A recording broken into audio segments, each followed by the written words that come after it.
Okay, so future endeavours. What could that video title possibly mean? Well, there's actually two meanings for it, and we'll start with the depressing one first. We'll start with the wrestling context one first.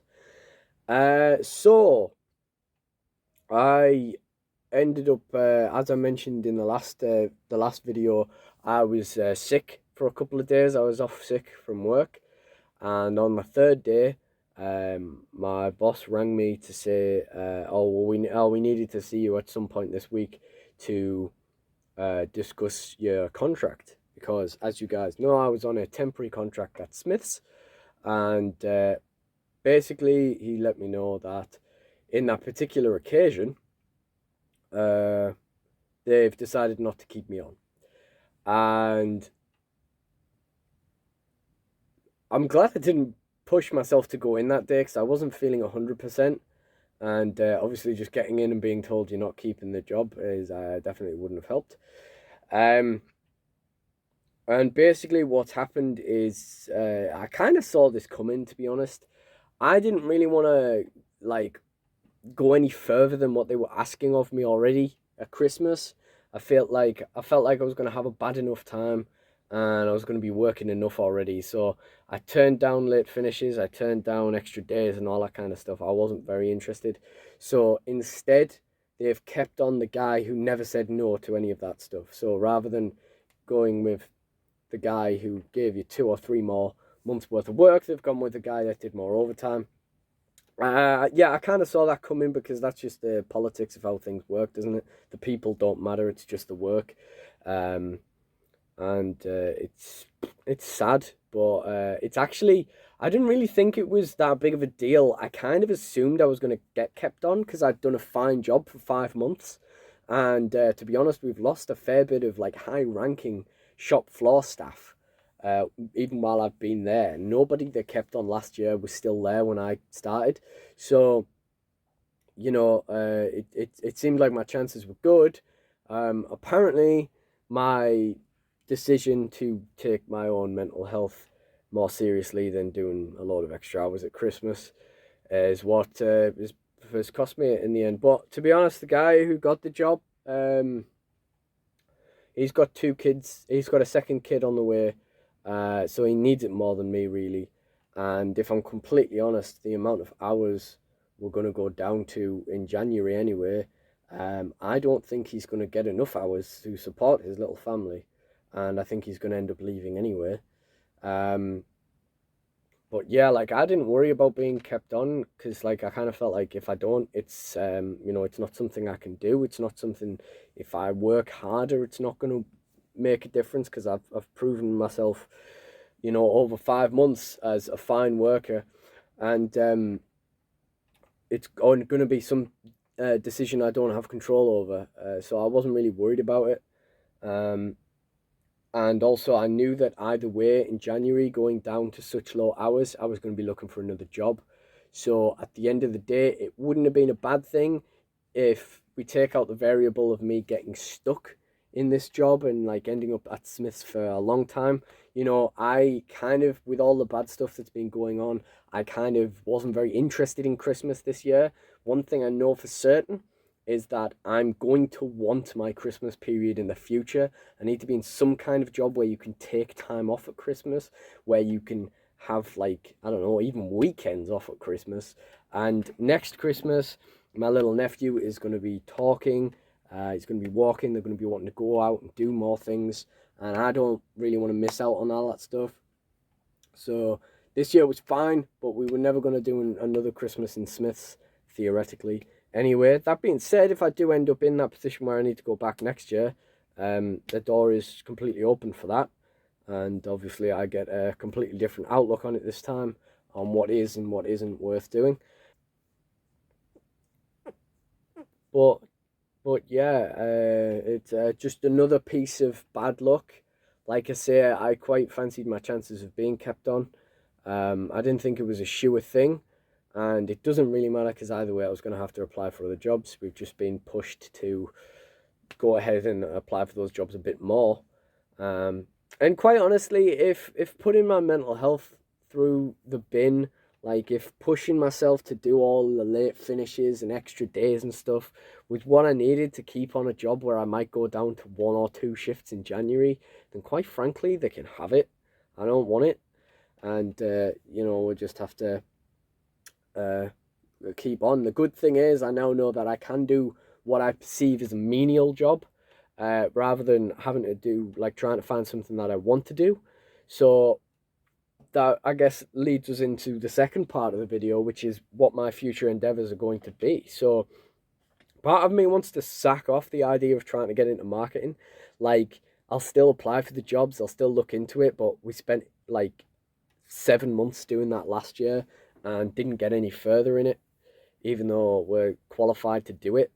So why don't I stop doing putting the effort in to get a job that I perceive as a realistic ambition, i.e. getting a job in marketing? Why don't I stop putting that time in, get an average job, which I know I can now do? I know that the previous jobs I've had in shops and customer service and all that kind of stuff have actually just been horrendous jobs. Um, and that I actually can do them. Why don't I take that time I was putting into trying to get into marketing and put that time into an actual ambition, like working on music or anything like that, and just take a regular job for the time being? Obviously, easier said than done as well, because I've just struggled to get jobs altogether over the years.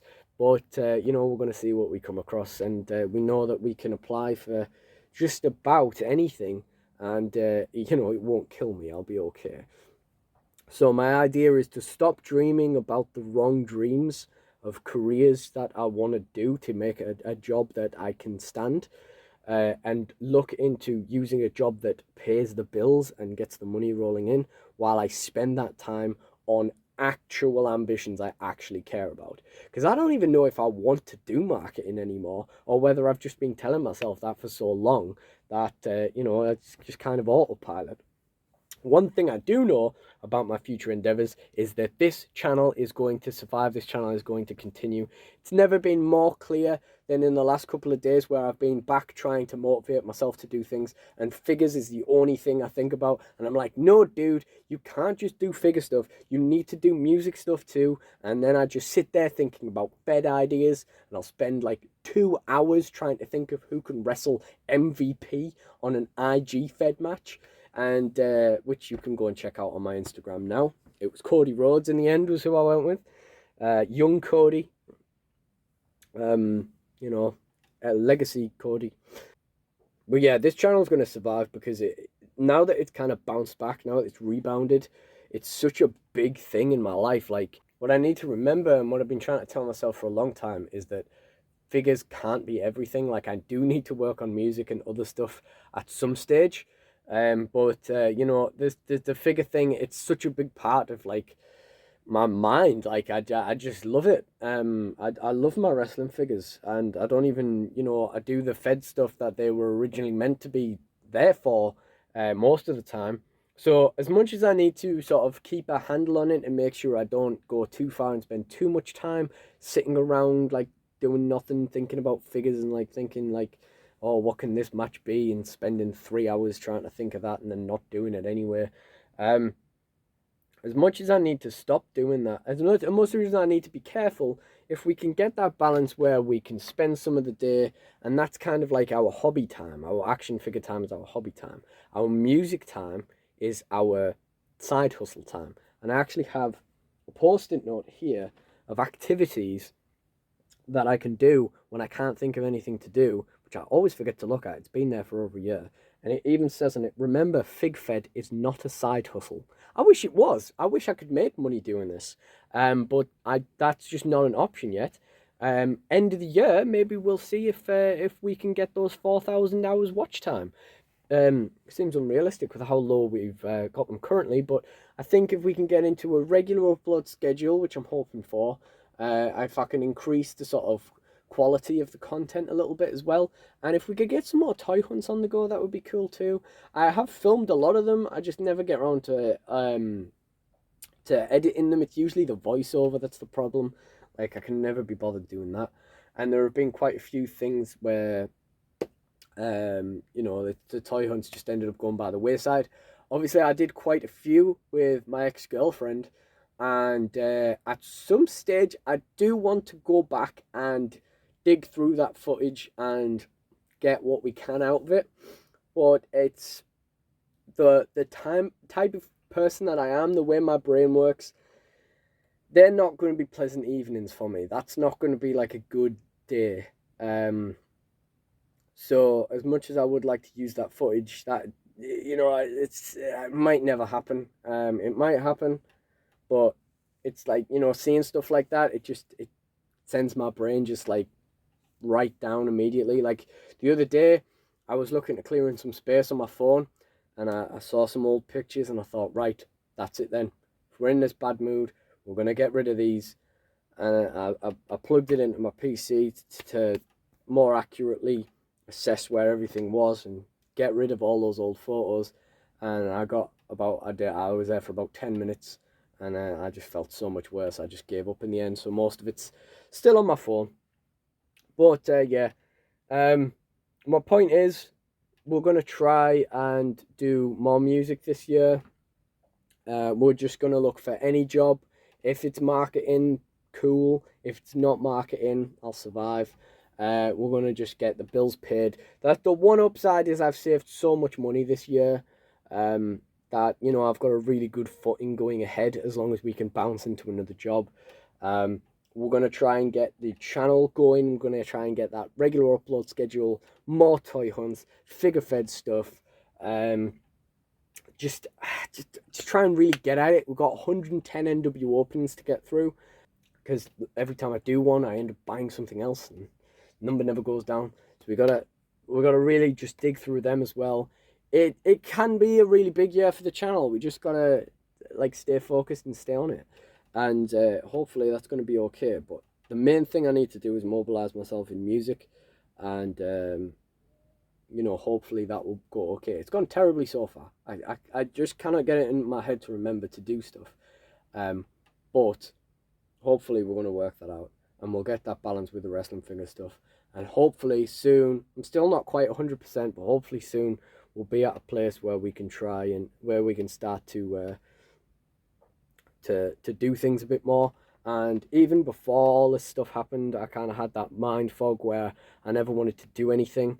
And I'm hoping we can motivate myself through that now, after all this other crap has gone down, and just get on and do the things I've always really wanted to do. And the last thing I wanted to talk about that I've not really mentioned so far is all this money that I have saved.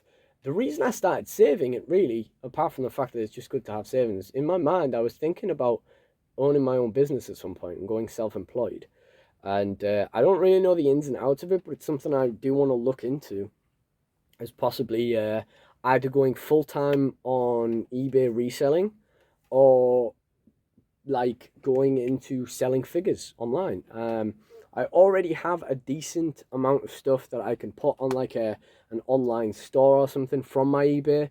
My eBay account needs resuscitating either way. Now we are unemployed again.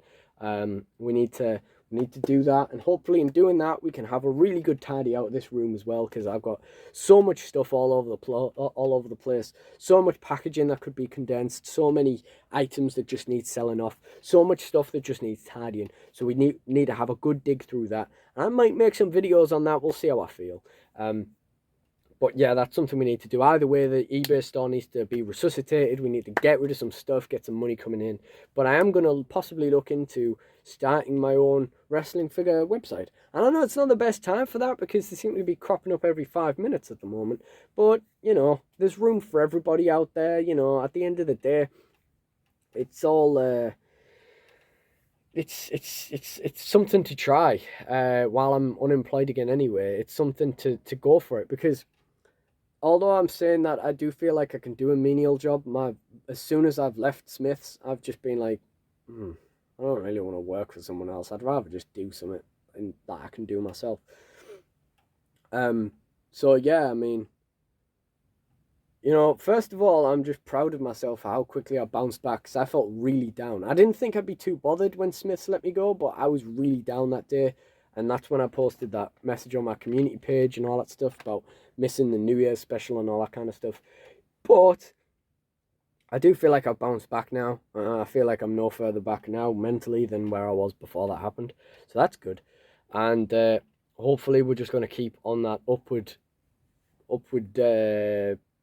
journey to starting to make stuff for this channel and starting to make music, and we're going to start looking at jobs and looking into self-employment and whatever else. So there's some interesting things going on. I just need to get up and do them. So I think that's more or less everything I wanted to talk about in this video. So thank you guys for watching as always, and goodbye.